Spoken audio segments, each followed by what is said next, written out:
Have you ever wondered, what is the difference between a fruit and a vegetable? Well, a fruit develops from the flower of a plant and contains seeds, while vegetables are the other edible parts of a plant, like leaves, stems, roots, or bulbs, and may or may not contain seeds.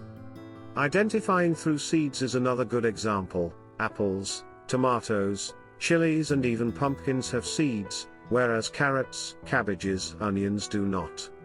So the next time you question if something is a fruit or a vegetable, simply, just look inside of it. One more thing, despite seeds may not look to be present in a cucumber, they are normally in the middle of the cucumber and they develop from the flower of the cucumber plant.